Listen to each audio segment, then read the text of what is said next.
king again entered Vrindavana, which is always full of cows, while Krishna and Balram are very enjoying Vrindavana. In the midst of the cowherd boys and girls, the season gradually changed to summer. The summer season is India. In India is not very much welcome because of the excessive heat, but in Vrindavana everyone was pleased because summer there appeared just like spring. This was possible only because Lord Krishna and Balram, who are the controllers even of Lord Brahma and Lord Shiva, were residing there in Vrindavana. There are many falls which are always pouring water, and the sound is so sweet that it covers the sun of the crickets. And because water falls all over the forest, always look very green and Hare Krishna, thank you माता जी। यहाँ पे बस पिछले chapter का reference दिया है कि पिछले चैप्टर में शायद चैप्टर ऐसा था कि extinguishing the devastating forest fire, मतलब जंगल में आग लगी थी जिसको कृष्णा ने बहुत खूबी से बुझा दिया था, है ना, अपने मुंह में पूरा आग लेकर बुझा दिया था। तो उसके बाद क्या हुआ कि कृष्ण और बलराम उनके फ्रेंड्स के साथ वृंदावन में घूम रहे अभी और एंजॉय कर रहे हैं। और ऐसा बोला गया कि अभी धीरे धीरे समर सीजन चालू हो गया। समर मतलब ना गर्मी का सीजन चालू हो गया। तो आप सबको पता है कि आप अलग अलग एरियाज में रहते होंगे पूरे भारत के, बट इंडिया में जनरली धूप बहुत ज़्यादा होती है, तो गर्मी का सीज़न बहुत सीवियर होता है, मतलब हेवी लोग को इसका हैंडल करने के लिए। और यहाँ पे ऐसा बोला गया कि वृंदावन में जब कृष्णा थे हज़ारों साल पहले, तब उनको गर्मी बहुत मतलब सुहावनी लगती थी, बहुत अच्छी लगती थी, ऐसे बोला गया है। स्प्रिंग मतलब बहुत एक सुहावना सीज़न होता है। तो ये क्यों पॉसिबल हुआ, वहाँ पे बताया गया कि this was possible because lord Krishna and Balaram were siding there. भगवान कृष्ण और बलराम वहाँ पे चरण कर रहे थे, घूम रहे थे। इसकी वजह से पूरा जो वातावरण था बहुत सौम्य हो गया, बहुत शांत है, बहुत प्रसन्नतापूर्वक वातावरण बना हुआ है। ठीक है, तो ये जब भगवान जहाँ जहाँ पर भी रहते हैं ना, तो ऐसी तीव्रता, जो भी भक्त रहते हैं उनके आसपास, वो हमेशा प्रसन्नता का वातावरण अनुभव करते हैं। तो ये भगवान का हमारे आसपास के सानिध्य में होना, ये ही एक बहुत बड़ी हमारे लिए एक क्या बोल सकते नींव है। अगर भगवान को हम अपने आसपास रखेंगे तो हम भी प्रसन्नता चित्त रहेंगे, हम भी हमेशा अपने अंतरंग में हमेशा अच्छे गुणों का अच्छे गुण हमारे इसमें आते हुए देखेंगे। ठीक है, हम आगे बढ़ेंगे धीरे धीरे करके। आगे कौन पढ़ना चाहेगा? मैं बोलूं प्रभु जी? हाँ, yes yes, yes. Hare Krishna, Hare Krishna. The inhabitants of Vrindavan were never disturbed by the scorching heat of the sun or the high temperatures. The lakes of Vrindavan are surrounded by green grasses and various kinds of lotus flowers bloom there, such as the Konara, Panja, and Utpala, and the air blowing in Vrindavan carries the aromatic pollen of those lotus flowers. When the particles of water from the waves of the Yamuna, the lakes and the waterfalls touch the bodies of the inhabitants of Vrindavana, they automatically felt a cooling effect, therefore they were practically undisturbed by the summer season. Vrindavana is such a nice place. Flowers are always blooming and there are even various kinds of decorated deer, birds are chirping, peacocks are crowing and dancing, and bees are humming. The cuckoo there are sing nicely in 5 kinds of tunes. Hare Krishna, Hare Krishna। यहाँ पे वृंदावन का एक झलक हमको दिया गया है शब्द के रूप में। क्या आप ये बस डिस्क्रिप्शन अगर ठीक से पढ़ोगे तो आपको समझ होगा कितना लुभावना है वृंदावन, है ना। अलग अलग पेड़ है, पौधे हैं, अलग अलग घास है, वहाँ पे अलग अलग फूल है, कमल के फूल है ना। अलग अलग प्रकार के पक्षी वहाँ पे घूम रहे हैं और वहाँ पे नाच रहे हैं। तो कितना लुभावना एक वातावरण वृंदावन में तैयार हुआ है। ये क्यों सब हुआ है? क्योंकि भगवान श्री कृष्ण खुद है, खुद वहाँ पे विचरण करके अपनी लीला करें, खुद वहाँ पे एंजॉय करते हैं, है ना। हम आगे बढ़ेंगे, ठीक है। तो इस डिस्क्रिप्शन है वृंदावन में कैसी परिस्थिति है, ऐसा। यस, आगे कौन पढ़ना चाहेगा?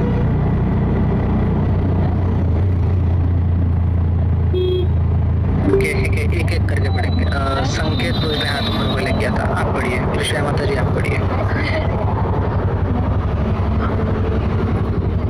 Krishna, the reservoir of pleasure, blowing his flute, accompanied by his elder brother Balrama and the other cowherd boys and the cows, entered the beautiful forest of Vrindavana to enjoy the atmosphere. They walked into the midst of newly grown leaves of trees, whose flowers resembled peacock feathers. They were garlanded by those flowers and decorated with saffron chalk. Sometimes they were dancing and singing and sometimes wrestling with one another. While Krishna danced, some of the cowherd boys sang and others played on flutes. Some bubbled on buffalo horns and clapped their hands, praising Krishna. Dear brother, you are dancing very nicely. Actually, all these boys were demigods descended from higher planets to assist Krishna in his pastimes. The demigods, garbed in the dress of the cowherd boys, were encouraging Krishna in sing, just as one artist encourages another with praise. Up to that time, neither Balrama nor Krishna had undergone, just as one artist encourages another with praise. Up to that time, neither Balrama nor Krishna had undergone the hair-cutting ceremony. Therefore, their hair was clustered like clouds. Feathers. They were always playing hide and seek with their boyfriends or jumping or fighting with them. Sometimes, while his friends were chanting and dancing, Krishna would cry, "My dear friends, you are dancing and singing very nicely." The boys played at catching ball with fruits such as bell and amalaka. They played blind man's buck, challenging and touching one another. Sometimes they initiated the foreign deer and various kinds of birds. They joked with one another by imitating croaking frogs, and they enjoyed swinging underneath the trees. Sometimes they would play amongst themselves like a king and his subjects. In this way, Balrama and Krishna, along with all their friends, played all kinds of sports and enjoyed the soothing atmosphere of Vrindavana, full of rivers, lakes, rivulets, pine trees, and excellent gardens filled with fruits and flowers. Hare Krishna. Thank you. यहाँ पे पूरा description आप देखोगे तो बताएगा कि कृष्णा बलराम और उनके जो ग्वाल बाल थे वो किस तरह से खेल खेलते थे, है ना। वो नाचते थे, वो गाते थे, वो अपने फ्लूट्स पे बजाते थे, और बफेलो का जो मतलब बैल का जो हॉर्न रहता है, हॉर्न बजाते थे, उसका तालियां बजाते थे, एक दूसरे की तारीफ करते थे ना। बहुत सारे खेल यहाँ पे आप देखोगे तो अगर किसी ने गांव में कभी रहा है, कभी जैसे गांव में भी आप देखोगे किसी के बचपन में हम ऐसे ही प्रकार के खेल खेलते थे ना, तो भगवान कृष्ण भी ऐसे प्रकार की लीला को एंजॉय कर रहे हैं। अपने फ्रेंड्स के साथ वो खेल खेल रहे हैं, कूद रहे हैं, फाइट कर रहे हैं, छोटा मोटा फाइट रहता है ना, ऐसे कुश्ती खेलते वगैरह फ्रेंड्स के साथ, वैसा सब कुछ करते थे। और कृष्णा भी उनको सराहना करते हैं, तुम कितना अच्छा नाच रहे हो, कितना अच्छा डांस कर रहे हो। और अनेक प्रकार के खेल खेलते थे। हाइड एंड सीक भी बोला, हाइड एंड सीक मतलब हम सब ने बचपन में खेला होगा ना, लपा छुपी बोलते हैं उसको, लपा छुपी भी खेलते थे। तो मतलब ये सब खेल अभी के नहीं है, ये सब खेल भगवान के टाइम से ही चलते आ रहे हैं ना, तो हम कुछ नया नहीं कर रहे हैं, सब भगवान के टाइम से ही हम देखते आ रहे हैं सब चीज़ें, बराबर है। तो यहाँ पे बोला गया कि जो अलग अलग ग्वाल बाल है वो कौन है actually. All of them are demigods descended from higher planets to assist Krishna in this pastime. मतलब ये सब जो लोग जो ग्वाल बाल थे ना, वो कोई साधारण व्यक्ति नहीं है, साधारण बच्चे नहीं, ये सब बड़े बड़े देवी देवता है। क्यों आए देवी देवता? ताकि भगवान को वो मदद कर सके उनकी लीला में, है ना। अलग उनके धाम से आए जो देवता लोग है, तो इंद्र है, चंद्र है, वरुण है, वायु है, सूर्य है, ये सब अलग अलग देवी देवता है। ये सब उनके अलग अलग लोगों से वृंदावन में आए थे, अलग अलग रूप धारण करके, ताकि कृष्णा को उनकी लीला में वो मदद कर सके और वो कृष्णा के साथ भी एंजॉय कर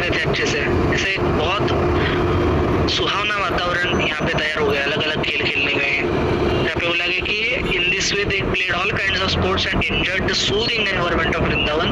कैसा है वृंदावन? बहुत सूदिंग एटमॉस्फेयर है एंड जो फुल ऑफ रिवर्स लेक्स, मतलब यहाँ पे नदियाँ है, लेक्स है, अच्छे अच्छे पेड़ पौधे हैं और बहुत अच्छे गार्डन्स भी है जो फ्रूट्स एंड फ्लावर्स मतलब फल और फूलों से एकदम बने हुए हैं, है ना। बहुत सुहावना यहाँ पे डिस्क्रिप्शन हमें देखने को मिलता है इस कृष्णा बुक में। ठीक है, आगे श्रेया माता जी आप पढ़ने वाले थे, आप पढ़ सकते हैं। Yes, Prabhuji. Once, while the boys were engaged in their transcendental pastimes, a great demon of the name Pralambasura entered their company, desiring to kidnap both Balarama and Krishna. Although Krishna was playing the part of a cowherd boy, as a supreme personality of Godhead, he could understand everything, past, present, and future. So when Pralambasura entered their company, Krishna began to think how to kill the demon, but externally he received him as a friend. "Oh, my dear friend," he said, "it is very good to have you come to take part in our pastimes." Krishna then called all his friends and ordered them, "Now we shall play in pairs. We shall challenge one another in pairs."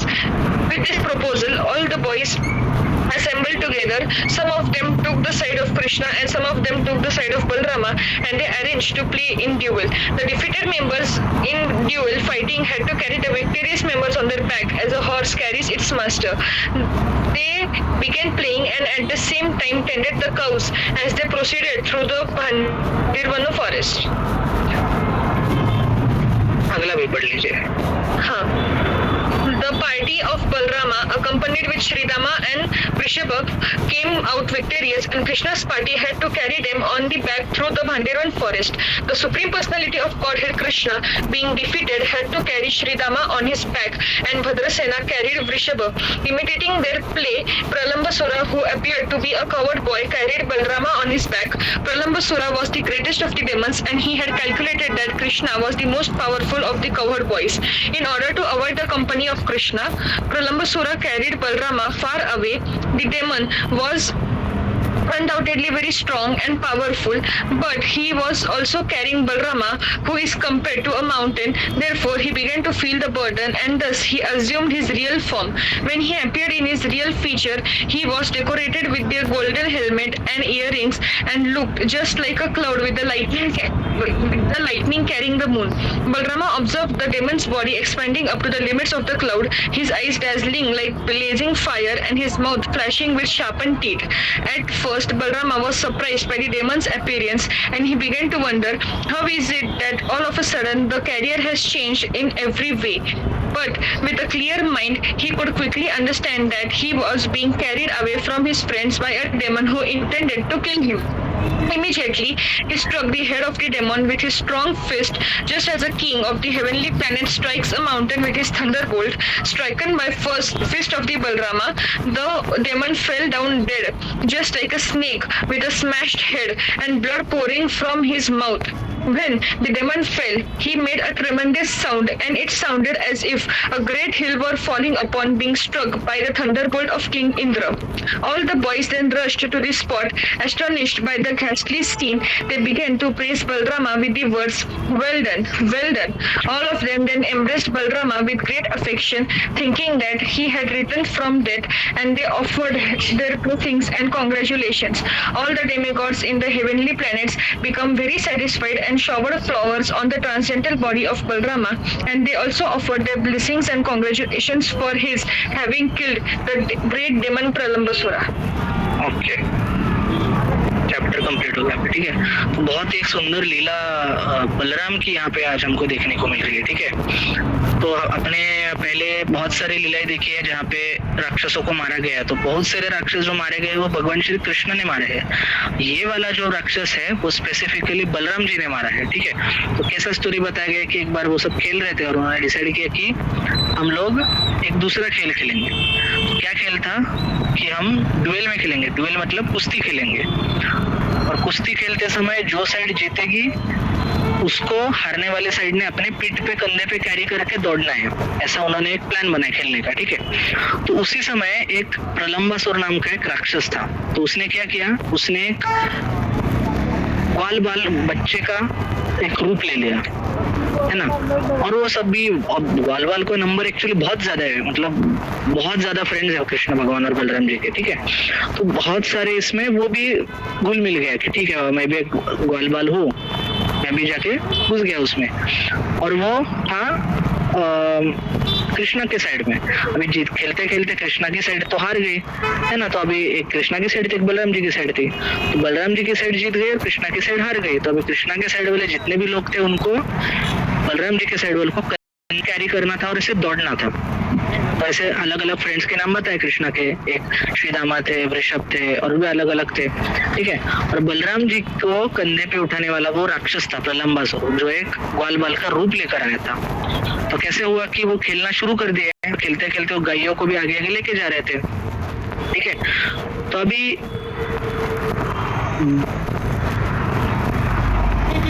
था कि मैं बलराम को मेरे कंधे पे लेके बैठूंगा और थोड़ा दूर चला जाऊंगा ताकि कृष्ण उसको मदद करने के लिए आ ना सके और कोई ग्वाल बाल आ ना सके। इसलिए वो बहुत तेज दौड़ने लगा और बहुत दूर लेके जाने लगा, ठीक है। बट अभी आपको पता है कि बलराम जी कौन है? बलराम जी भगवान के पहले विस्तार है, मतलब वो बलराम, मतलब उनमें अतुल्य बल है, ठीक है। तो धीरे धीरे क्या होने लगा कि जैसे जैसे बलराम जी को थोड़ा डाउट आने लगा, उन्होंने अपने वेट को बढ़ाना शुरू कर दिया। तो उससे क्या हो गया कि वो जो राक्षस था उसको वेट फील होने लगा और उसको लगने लगा कि मेरे पीठ पे ना कोई बहुत बड़ा चट्टान है, चट्टान भी छोटी चीज हो गई, बहुत बड़ा माउंटेन खड़ा हुआ है ना, डोंगर बोलते उसको मराठी में। बहुत बड़ा ऐसे कोई माउंटेन खड़ा है और बैठा हुआ ऐसे बर्डन उसको फील होने लगा। और जैसे उसको फील होने लगा उसी समय उसने अपना असली रूप, जो एक राक्षस का रूप था, वो दिखाना धीरे धीरे करके चालू कर दिया। तो कैसा रूप था उसका? तो डेकोरेटेड था गोल्डन हेलमेट, मतलब उसने मुकुट पहना हुआ था और इयर रिंग्स थे।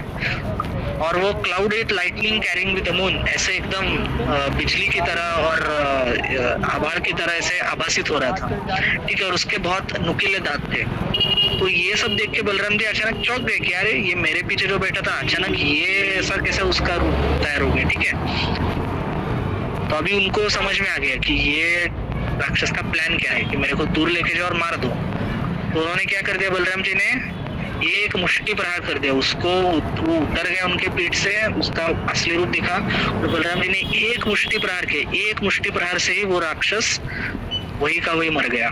कैसे मर गया? बोल रहे कि जैसे एक सांप को मार देते हैं सर को मार के, उसका जो सर फूटा फूटा रहता है, उसी तरह से उसके आंखों, उसके मुंह से, उसके पूरे शरीर से खून बहने लगा और वो उधर की उधर ही मर गया। तो जैसे जैसे मरने की खबर मिल गई सारे ग्वाल वालों को, वो आके सबको ये करने लगे, अरे बलराम जी आपने तो बहुत अच्छा किया, वेल डन बोलते हैं ना हम किसी की तारीफ करते हैं, अरे बहुत अच्छा वेल डन।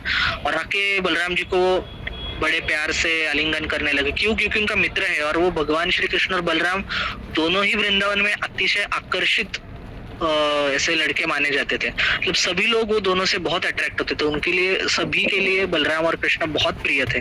तो बलराम जी को कुछ हो जाए ये ग्वाल वालों को सहन नहीं होता, ठीक है। तो बलराम जी जब बच गए और उन्होंने देखा कि अरे ये तो मरण अवस्था से वापस आ गए, मतलब एक राक्षस उनको लेकर गया था बट फिर भी वो बच गए।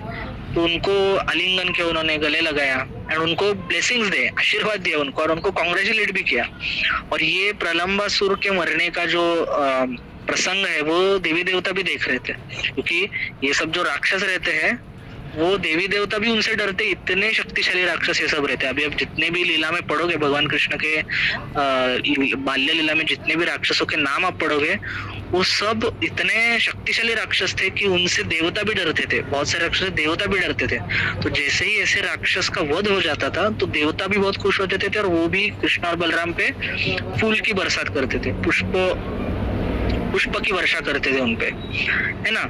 एंड उनको उसी तरह से ऐसे आशीर्वाद देते थे, उनको कॉन्ग्रेचुलेशंस देते थे। और इस तरह से ये जो चैप्टर था जिसमें प्रलंबासुर का वध आज हमने देखा है, तो ये चैप्टर तो यहाँ पे खत्म हो गया। किसी को प्रश्न है इस चैप्टर पे या पिछले वाले चैप्टर पे किसी को है प्रश्न?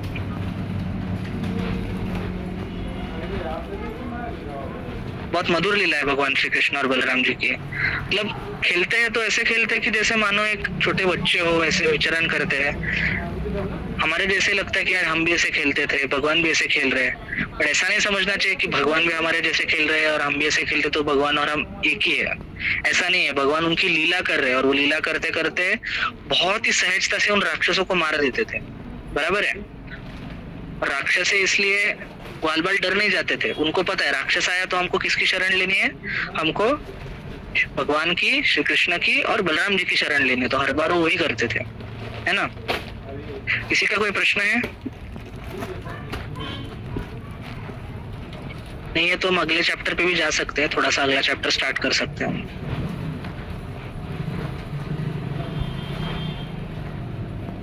कोई प्रश्न किसी का पिछले वाले कोई चैप्टर्स पे, ये वाले चैप्टर पे?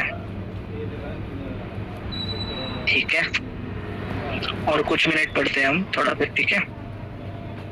अगला chapter, devouring the forest fire.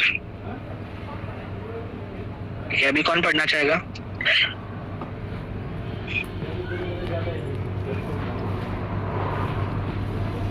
Yes,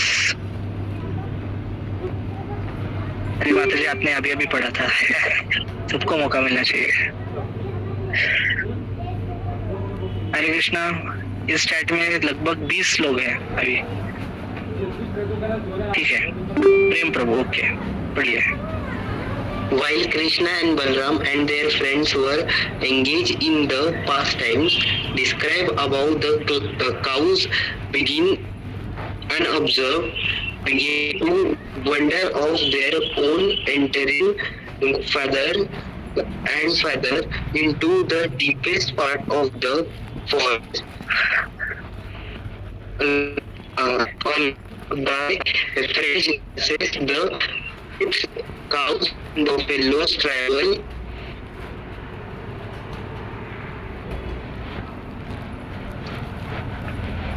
प्रेम प्रभु आपका आवाज सुनाई नहीं दे रहा है, आवाज में आपका ब्रेक हो रहा है बीच में। मेरी डिसअपियर हो गई, प्रॉब्लम है। अच्छा अच्छा अच्छा, ओके ओके, तो प्रॉब्लम रहेगा, नहीं तो कोई और भी पढ़ सकते हैं, कोई प्रॉब्लम नहीं। कोई और पढ़ना चाहेगा? ओके ओके, बढ़िया। वैष्णवी माता जी। Like, is there any disturbances of voice? No, it's clear. Yes, you can read. Yeah. The goats, cows, and buffalo traveled from one forest to another and entered the forest known as, what is it? Ishikatavi. Ishikatavi. The forest was full of green grass and therefore they were allured. But when they entered, they saw that there was a forest fire and they began to cry. On the other side, Balram and Krishna, along with their friends, could not find their animals and they were very much aggrieved. They began to trace the cows by following their footprints as well as the path of eaten grass. All the boys were fearing that their very means of livelihood, the cows, were now lost. When searching out the cows in the forest, they themselves began very tired and thirsty. Soon, however, they heard the crying of their cows. So Krishna began to call the cows by their respective names with a great noise. Upon hearing Krishna calling, the cows immediately replied with joy. But by the time the forest fire had surrounded all of them and situation appeared to be very fearful, the flames increased as the wind blew very quickly, and it appeared that everything movable and immovable would be devoured. All the cows and buffaloes became very frightened, and they looked towards Balram and Krishna the way a dying man looks at the picture of Supreme Personality of Godhead. They said, "Dear Krishna, you and Balram are very powerful. We are now burning from the heart of blazing fire. Let us take shelter of your lotus feet. We know you can protect us from this great danger. Our dear friend Krishna, we are your intimate friends. It is not right that we should suffer in this way. We are all completely dependent on you, and you are the knower of all religious life. We do not know anyone except you." Thank you माता जी। यहाँ पे क्या प्रसंग है कि आगे वो ऐसे ऐसे खेल रहे थे, उनके जो गाय थे वो ऐसे घास खाते जंगल में और डीप अंदर चले गए। और आपको पता है कि गाय या भेड़िया रहते हैं, भेड़िया नहीं, गोट्स को क्या बोलते हैं, बकरी बोलते हैं उसको, बकरी और बफेलोज, ये सब है जो धीरे धीरे जैसे उनको घास अच्छी मिलती जाती है, वो अंदर चले जाते हैं, उनको बांध नहीं रहे, समझता नहीं है कि हम कहाँ जा रहे हैं, कैसे जा रहे हैं, ठीक है। ऐसे करते वो जंगल के बहुत अंदर चले गए, और जब वो अंदर चले गए तो वहाँ पे फॉरेस्ट फायर हुआ। फॉरेस्ट फायर मतलब आग लग गई जंगल में। अभी जंगल में आग तो कोई ऐसे उससे मतलब इंसान तो कोई लगाता नहीं है, वो जो अलग अलग लकड़ियों की घर्षण से या वायु से होती है उसकी वजह से जनरली जंगल में आग लगती है, ठीक है। तो जंगल में से बहुत बड़ी आग लग गई, और आग लगने के बाद वो बहुत सारे जो प्राणी थे वो सब बहुत पीड़ित हो गए, चिल्लाने लगे। कृष्ण और बलराम को भी समझा कि अरे, उनको सारे फ्रेंड्स को भी समझा रहे हमारे गाय और सब प्राणी तो गायब हो गए, तो उनको ढूंढना पड़ेगा। वो बहुत मतलब ये हो गए, आतुर हो गए कि अरे कहाँ गए। क्यों? क्योंकि यहाँ पे बोला गया है कि वो जो गायिया वगैरह थी वो उनका सोर्स ऑफ इनकम थी। अभी हम देख सकते थे कि उस समय पे जो सोर्स ऑफ इनकम था वो ये प्राणी थे, मतलब उनसे दूध मिलता था, और दूध से वो अलग अलग प्रोडक्ट्स बनाते थे, उनको बेचते थे। फिर बैल वगैरह थे वो खेत जोतते थे, तो उससे उनको बहुत प्रेरणा मिलती थी, बहुत काम में आते थे सब, तो इसलिए उनका सोर्स ऑफ इनकम है वो जाने लगा। और गाय कृष्णा को बहुत ही ज्यादा प्रिय है, तो जैसे जैसे आवाज होने लगा, उनके गायों का आवाज उनको सुनाई लगा, वैसे वैसे कृष्णा भी उन सारे गायों को एक एक करके नाम लेने लगे। और कृष्णा का आवाज सुनने के बाद वो सारे गायों को समझा कि अरे भगवान है यहाँ पे, तो वो थोड़ा सा हर्षित हो गए, वो थोड़ा सा खुश हो गए। और बाय द टाइम ये हो रहा था तब पूरी आग ने अच्छी तरह से लपेट लिया था सबको। एंड देन अभी क्या होता है कि ये सब देख के सारे गाय और वो ग्वाल बाल बच्चे, उनके फ्रेंड्स थे, वो बहुत ज्यादा घबरा गए। और उन दोनों ने किसकी तरफ देखा, जैसे मैंने पहले चैप्टर में बोला कि कुछ डेंजर है तो किसकी तरफ देखना है उनको पता है, उनका सिस्टम फिक्स है, देखना है बलराम और कृष्णा की तरफ। तो क्या बोल रहे कि dear Krishna you and Balaram are very powerful, Krishna Krishna महाबाहो। तो ऐसे एक श्लोक आता है भागवतम में, उसी का ये ट्रांसलेशन है। वो बोल रहे कि पूरा ये जंगल अभी चल रहा है और हम आपके शरण में आए हैं अभी, और आप ही हमारा इस प्रॉब्लम से को बचा सकते हैं। वो बोल रहे कि कृष्णा आप तो हमारे बहुत निकट के दोस्त हो, और जो निकट का दोस्त होता है वो कभी अपने दोस्त को ऐसे प्रॉब्लम में नहीं देख सकता है ना। बोल रहे कि it is not right that we should suffer in this way, कि हम आपके दोस्त हैं और हम आप पे पूरी तरह डिपेंडेंट है अभी। और क्योंकि you are the knower of all religious life, मतलब आपको धर्म के बारे में अच्छे से पता है, तो आपने हमको बचाना चाहिए, और हमको अभी आपके सिवा कुछ भी नहीं पता है, आप ही हमारा सहारा हो। इसे पूरी प्रार्थना ये सब ग्वाल बाल बच्चे कर रहे हैं, ठीक है। तो आज हम यहीं पे विराम देंगे, कल के कृष्ण स्मरण में हम आगे का पार्ट कंटिन्यू करेंगे, ठीक है। किसी का कोई प्रश्न है यहाँ पे? ये तो हम विराम देंगे आज के इस कृष्ण स्मरण के बहुत ही सुंदर वर्णन को। ओके, वैष्णवी माता जी, आपको कोई प्रश्न है? हरे कृष्ण प्रभु जी, थैंक यू सो मच। सो जो भी कावर्ड बॉयज ये प्योर डिवोटीज थे, तो फिर मतलब ये काइंड ऑफ एक सेल्फिश डिजायर नहीं हुआ कि मतलब जब जरूरत पड़ी तब शेल्टर मांग रहे? So I mean I want to get some clarity on this. Yes, बहुत डीप प्रश्न है ये। तो कैसा होता है, भक्त का एक गुण ऐसा होता है कि जब भी उनके लाइफ में कुछ प्रॉब्लम आ जाए तो किसी और का सहारा नहीं लेते। मतलब उन्होंने अपने माँ बाप की तरफ नहीं गए, वो किसकी तरफ गए? भगवान की तरफ। तो जो भक्त होते हैं, कोई भी उच्च कोटि के भक्त होते हैं, उनका एक नेचुरल टेंडेंसी रहता है, जैसे कोई बच्चा होता है ना, तो कोई भी बच्चा होता है तो कोई भी मुसीबत है तो उसका पहला वो किसको बुलाता है? मम्मा पापा, ऐसा ही बुलाता है ना। वो अपने किसी दोस्त को नहीं बुलाता है, कोई दूसरे रिलेटिव्स को नहीं बुलाता है। उसको पता है कि बाबा शेल्टर मतलब मेरा प्रॉब्लम मतलब मेरी मम्मी पापा। तो ये जो काउहर्ड बॉयज और ये जो शुद्ध भक्त रहते हैं ना, बहुत इनोसेंट रहते हैं। तो ये इतना इनोसेंट रहते हैं कि उनको भगवान के अलावा और कोई दूसरा रास्ता दिखता ही नहीं है, ठीक है। तो आपने बोला कि वो सेल्फिश डिज़ायर है कि नहीं, तो ये सेल्फिश डिज़ायर नहीं है, क्योंकि सेल्फिश का मतलब क्या होता है कि मेरे खुद के एंजॉयमेंट के लिए अगर मैं भगवान को कुछ पूछ रहा हूँ, फॉर एग्जांपल बहुत सारे लोग जाते हैं मंदिर में, बोलते हैं कि भगवान मुझे ये दे दो, वो दे दो, मैं आपको ये चढ़ाऊँगा, है ना। तो वहाँ पे भगवान इज़ नॉट द गोल, भगवान को प्रसन्न करना is not the goal. Goal is कि वो मेरा एंजॉयमेंट होना चाहिए। बट यहाँ पे ऐसा नहीं है। यहाँ पे जो ग्वाल बाल है, उनके काउहर्ड बॉयज हैं, all of them only one desire, that is to please Krishna. And when cowherd boys are pleased, Krishna is pleased. So they know कि हमारी प्रसन्नता के लिए कृष्णा कुछ भी करेंगे और हमारी प्रसन्नता देखकर कृष्णा भी प्रसन्न हो जाएंगे. ऐसा और एक प्रसंग कोई और चैप्टर में भी आता है जहाँ पे काउहर्ड बॉयज बोलते हैं कि हमको वो फ्रूट्स खाने हैं. क्यों फ्रूट्स खाने हैं? क्योंकि हम तो उसके पीछे का ऐसे आचार्य बताते हैं कि ऐसा नहीं था कि उनको खुद को भूख लगी थी इसलिए वो फल मांग रहे थे वो जंगल के. उसका ये मतलब था कि कृष्णा ने भी बहुत टाइम से खाया नहीं था. तो एटलीस्ट जब कृष्णा देखेंगे कि अरे उनके दोस्त भूखे हैं तो वो भी खुद भी खाएंगे आगे जाके, वो कृष्णा का भूख भी चला जाएगा. तो ये उनका उद्देश्य है कि जो उच्च कोटि के भक्त रहते हैं वो कुछ भी चीज चाहते हैं उसका एक ही उद्देश्य होता है कि मैं कृष्णा को प्रसन्न कैसे कर सकूं. अभी ये जो काउहर्ड बॉयज जो संकट में आए हैं उसका एक और कारण ये है कि बाबा उनके गाय है, गाय भी बहुत मुसीबत में है. तो गाय मुसीबत में है तो गाय को भगवान को बहुत प्रिय है. तो भगवान की प्रसन्नता के लिए गायों का बचना भी जरूरी है. तो ये सब जो चल रहा है वो भगवान की प्रसन्नता के लिए चल रहा है. उनका उसमें सेल्फिश डिजायर कुछ भी नहीं है. सेल्फिश डिजायर कब होता है? जब खुद के एंजॉयमेंट के लिए कुछ कर रहा. ठीक है वैष्णव माता जी. तो मैंने शॉर्ट में उत्तर दे दिया आपको. आप बाद में चाहे तो श्री हरि कीर्तन प्रो से या दयाल कुमार वो और कोई होगा तो वो सीनियर ड्यूटी से भी पूछ सकते हैं. I hope it answered Vaishnav Mata ji. Thank you so much. Thank you. Thank you. Hare Krishna. हम विराम देंगे, हमारा समय हो गया है. ठीक है, मिलेंगे बाद में. हरे कृष्णा. श्रील प्रभुपाद की जय.